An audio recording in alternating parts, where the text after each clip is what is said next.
கழக வெற்றி வேட்பாளராக அருமைச்சோழர் திரு என் தலவா செல்வன் நிறுத்தப்பட்டிருக்கின்றோம். அவருக்கு இரட்டலை சின்னத்தில் வாக்களித்து வெற்றி பெறுங்கள்.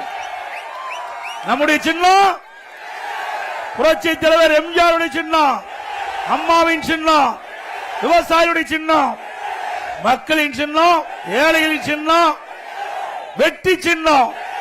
இரட்டலை சின்னத்திற்கு வாக்களியுங்கள்.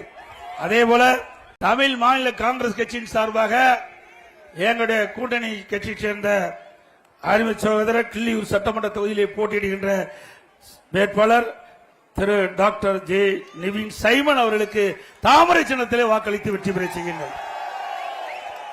அதேபோல தேசிய ஜனநாயக கூட்டணி சார்பாக போட்டியிடுகின்ற நாகர்கோவில் சட்டமன்ற தொகுதி, குளச்சல் சட்டமன்ற தொகுதி, பத்மநாபபுரம் சட்டமன்ற தொகுதி, விளவன்கோடு சட்டமன்ற தொகுதி, இந்த 4 சட்டமன்ற தொகுதியில் போட்டியிடுகின்ற அந்த பாரதிய ஜனதா கட்சி சேர்ந்தவர்களுக்கு தாமரை சின்னத்திலே வாக்களித்து வெற்றி பெற செய்ய வேண்டுமா இருகர கூப்பிகளை வேண்டி கேட்டுக்கிறேன்.